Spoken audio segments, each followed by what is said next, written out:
Hello dear students, आज हम start करने जा रहे हैं यूपीएससी के लिए वन शॉट वीडियो। ऐसे ही हम लोग पॉलिटी का और इसी तरह हम लोग हिस्ट्री का, क्लियर, और इकोनॉमी का, फिर ज्योग्राफी का,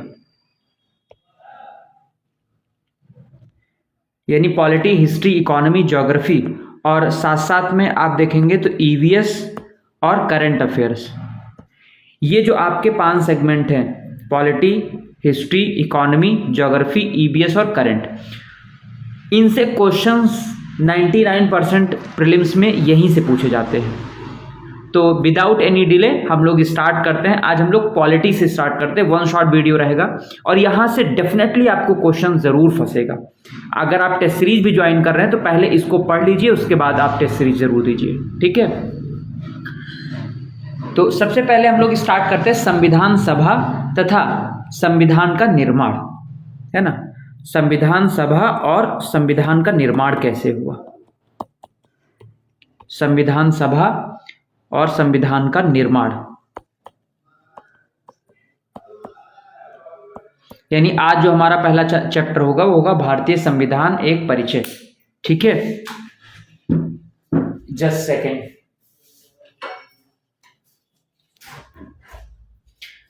हाँ, तो सबसे पहले देखो, एक चीज मैं आपको बताना चाहूंगा कि भाई लिखावट पे मत जाइएगा, आप नोट्स चाहे बना लीजिए या आप सुनते रहिए, ठीक है। आपको प्रॉपर सारी चीजें बहुत ही अच्छे से समझ में आएंगी, क्लियर।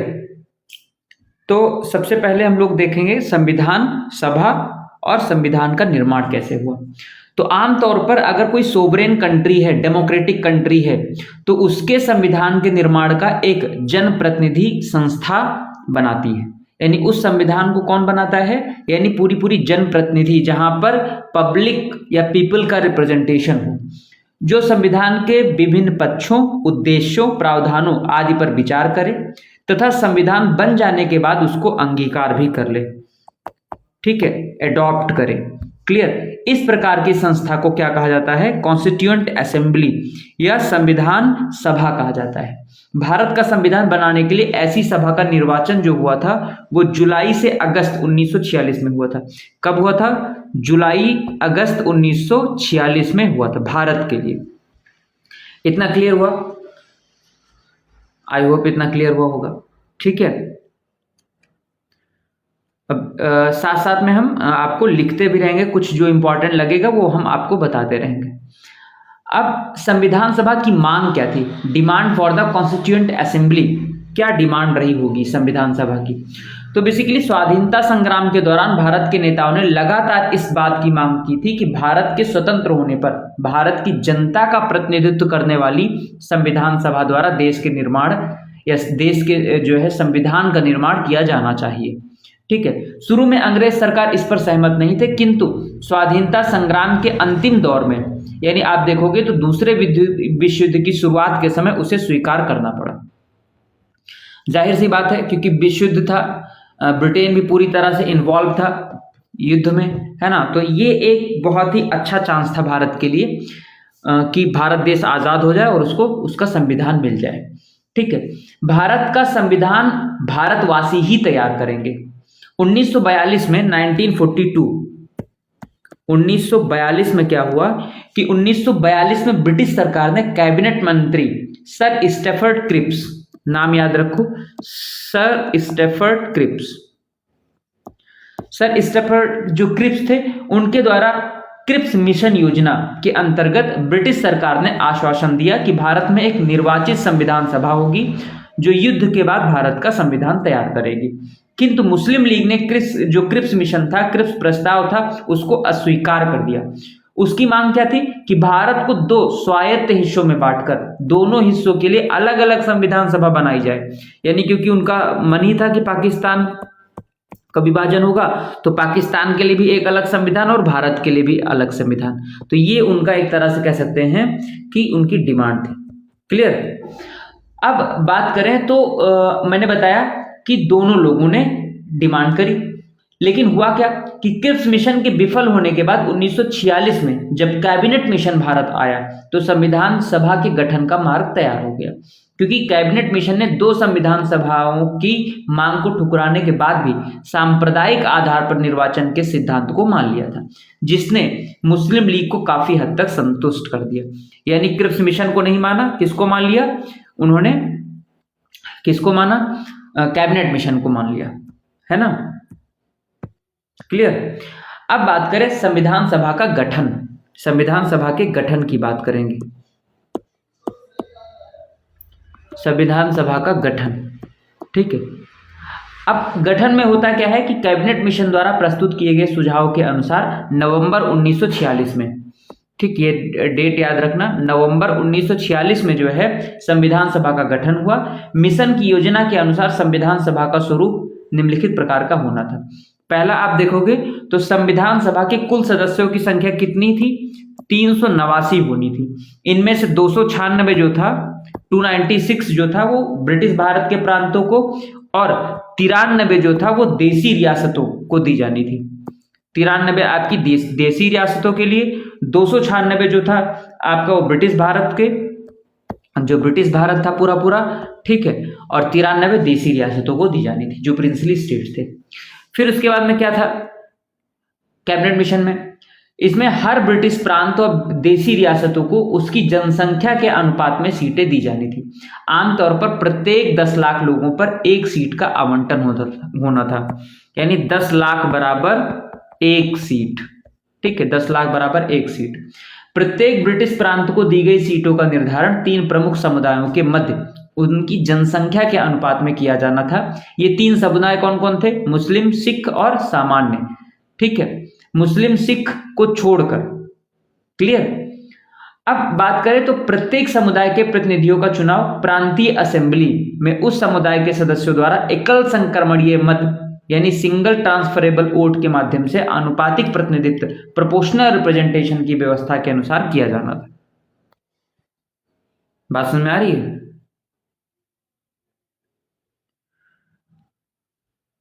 ठीक है, इतनी सारी चीजें हो गई। अब बात करें तो देसी रियासतों के प्रतिनिधियों का चयन चुनाव द्वारा नहीं बल्कि रियासतों के प्रमुखों द्वारा किया जाना था। स्पष्ट है कि संविधान सभा आंशिक रूप से चुनी गई थी और आंशिक रूप से नामांकित सभा थी।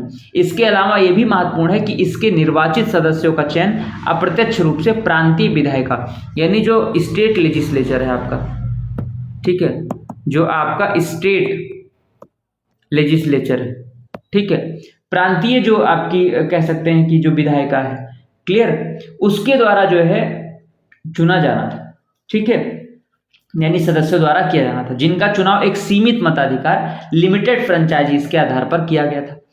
उपरोक्त योजना के अनुसार ब्रिटिश भारत के लिए आवंटित 296 सीट के लिए चुनाव जो था वो जुलाई अगस्त 1946 में, ठीक है, जो चुनाव था वो जुलाई अगस्त 1946 में होना था, क्लियर।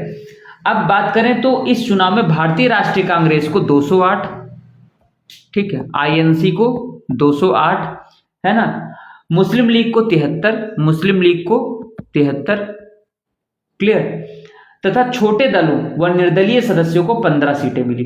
देसी रियासतों को आवंटित की गई 93 सीटें नहीं भर पाई क्योंकि उन्होंने खुद को संविधान सभा से अलग रखने का निर्णय ले लिया था। आक्षेप ये किया जा सकता है कि संविधान सभा का चुनाव भारत के वयस्क मतदाताओं द्वारा प्रत्यक्ष रूप से नहीं हुआ था। तब भी ये जानना महत्वपूर्ण है कि इनमें प्रत्येक समुदाय हिंदू, मुस्लिम, सिख, पारसी, आंग्ल भारतीय, भारतीय ईसाई, अनुसूचित जात, अनुसूचित जनजाति प्रतिनिधियों को स्थान प्राप्त हुआ था। महात्मा गांधी और मोहम्मद अली जिन्ना को छोड़ दे तो सभा के उस समय के भारत के सभी प्रसिद्ध व्यक्तित्व शामिल थे, यानी महात्मा गांधी और मोहम्मद अली जिन्ना जो है उस सभा में नहीं थे। अब हम बात करेंगे प्रोसीडिंग ऑफ कॉन्स्टिट्यूएंट असेंबली यानी संविधान सभा की कार्यवाही के बारे में, संविधान सभा की कार्यवाही के बारे में, ठीक है, प्रोसीडिंग्स के बारे में। तो हम ये देख पा रहे हैं कि 9 दिसंबर 1946 को संविधान सभा की पहली बैठक हुई जिसमें सिर्फ 211 सदस्यों ने भाग लिया। पहली बार बैठक में 211 सदस्यों ने भाग लिया था। बात समझ में आ रही है? भाग लिया क्योंकि एक तो मुस्लिम लीग ने स्वतंत्र जो है पाकिस्तान की मांग उठाते हुए इसका बहिष्कार किया था और दूसरे देसी रियासतों ने इसमें शामिल होने से पहले ही मना कर दिया था, किंतु ये स्थिति लगातार नहीं चली। जैसे जैसे संविधान सभा की कार्यवाही आगे बढ़ी, वैसे वैसे देशी रियासतों के कई प्रतिनिधि इसका महत्व समझकर इसमें शामिल होने लगे। यानी कोई चीज कंटिन्यू होने लगती है तो उसमें हर कोई इंटरेस्ट लेना शुरू कर देता है। ठीक है, बात क्लियर है। अब अगर बात करें तो 3 जून 1947, 3 जून 1947, 3 जून 1947 को जब लॉर्ड माउंटबेटन ने भारत के विभाजन की योजना प्रस्तुत कर दी तो उसके बाद देशी रियासतों के अधिकांश प्रतिनिधि संविधान सभा में शामिल हो गए। भारतीय हिस्से के मुस्लिम लीग के सदस्य भी संविधान सभा में शामिल हुए।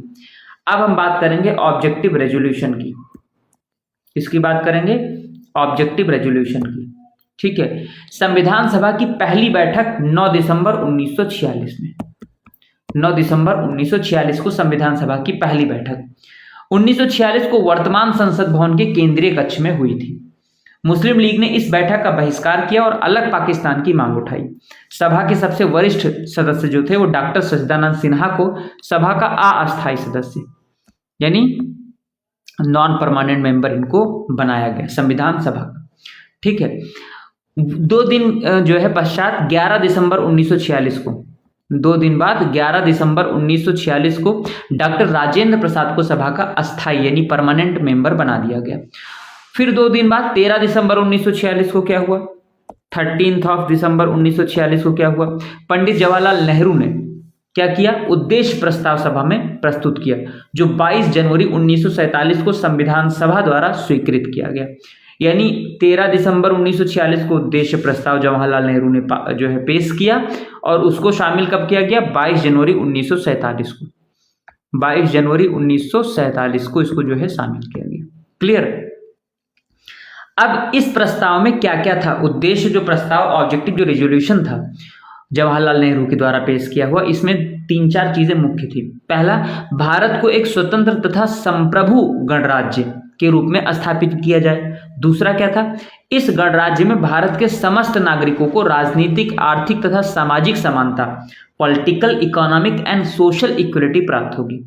तीसरा क्या कहा था, भारत के समस्त नागरिकों को विचार व अभिव्यक्ति संस्था बनाने, कोई व्यवसाय करने, किसी भी धर्म तथा मत को मानने या न मानने की स्वतंत्रता होगी। एक तरह से आर्टिकल 19।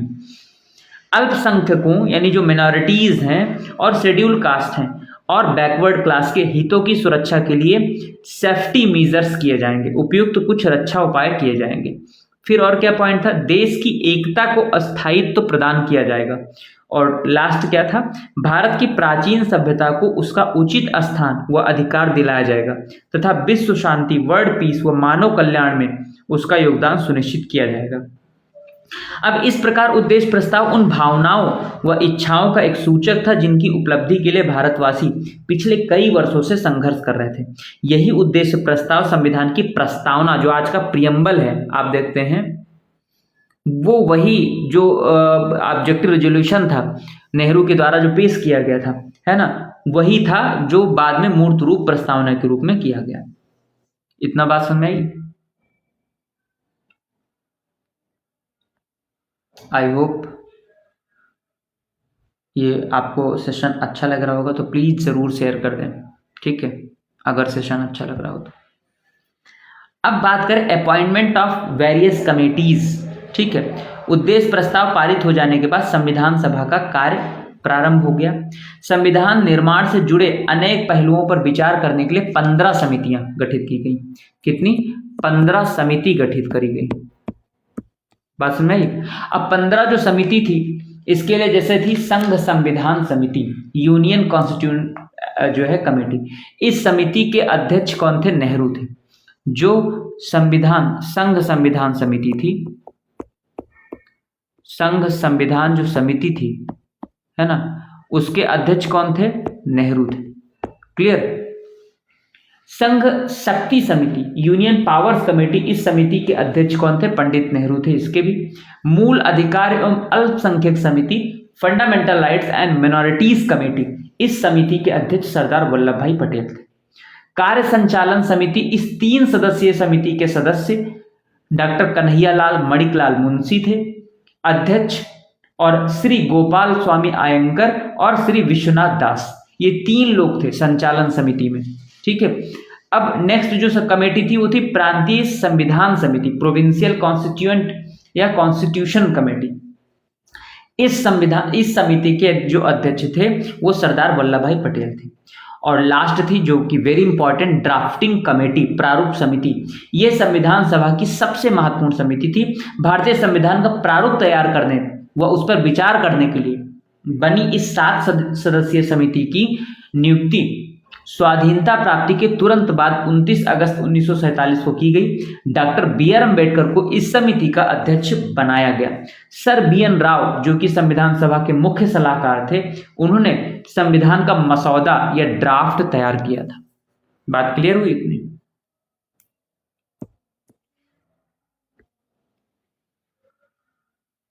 आई होप आपको समझ में आ रहा होगा। ठीक है, अब हम देखें तो सबसे इंपॉर्टेंट चीज ये हो जाती है कि संविधान जो सभा थी, ठीक है, उसके कुछ काम भी बनाए गए थे। काम क्या क्या थे? संविधान सभा ने अपनी कुछ जिम्मेदारियां निभाने के अतिरिक्त कुछ ऐतिहासिक महत्व के कार्य भी किए। ठीक है, अब जैसे बात करें तो आपने देखा कि 21 फरवरी 1948 को प्रारूप समिति ने अपनी रिपोर्ट प्रकाशित की, जिसमें 315 अनुच्छेद, 8 अनुसूचियां थी। संविधान सभा के सदस्यों, प्रांतीय जो विधानमंडलों तथा जनता को प्रारूप संविधान पर विचार करने के लिए तकरीबन 8 महीने का समय दिया गया तथा उनसे प्राप्त सुझावों के परिप्रेक्ष्य में दूसरा प्रारूप अक्टूबर 1948 में तैयार किया गया। इस संशोधित प्रारूप का पहला वाचन 4 नवंबर 1948 को आरंभ हुआ, जो 9 नवंबर 1948 को खत्म हुआ। इसका दूसरा वाचन 15 नवंबर 1948 को आरंभ हुआ और 17 अक्टूबर 1949 तक चलता रहा। 24 जनवरी 1950 को संविधान सभा का अंतिम अधिवेशन हुआ। अंतिम अधिवेशन कब हुआ? 24 जनवरी 1950 को। ठीक है, ये डेट इंपॉर्टेंट है। क्लियर? संविधान सभा ने सर्वसम्मति से डॉक्टर राजेंद्र प्रसाद को भारत का प्रथम राष्ट्रपति चुना। भारत के संविधान को पूरी तरह 26 जनवरी 1950 को लागू किया गया। 26 जनवरी का दिन संविधान को लागू करने के लिए इसलिए चुना गया क्योंकि संविधान निर्माता भारत के प्रथम पूर्ण स्वराज दिवस 26 जनवरी 1930 को स्मृति को संजोए रखना चाहते थे। उसी दिन पूर्ण स्वराज की मांग की गई थी। तो इसीलिए दिसंबर 1929 में भारतीय राष्ट्रीय कांग्रेस के लाहौर अधिवेशन में पारित हुए संकल्प के आधार पर 1930 में 26 जनवरी को ही कांग्रेस द्वारा पूर्ण स्वराज दिवस मनाया गया। इस प्रकार संविधान के निर्माण की प्रक्रिया 2 साल 11 महीने और 18 दिन में पूरी हुई। संविधान सभा के गठन और संविधान बनाने के कार्य में तकरीबन 64 लाख रुपए खर्चा हुए थे। 64 लाख रुपए खर्च हुआ था उस समय। ठीक है, और 2 साल 11 महीने 18 दिन में जो है हमारा संविधान बनकर तैयार हुआ। ठीक है, तो आप बताइएगा हमारी ये क्लास कैसी है। हर दिन यहाँ से एक टॉपिक हम आपके लिए लाते रहेंगे। Thank you, bye bye, have a good day.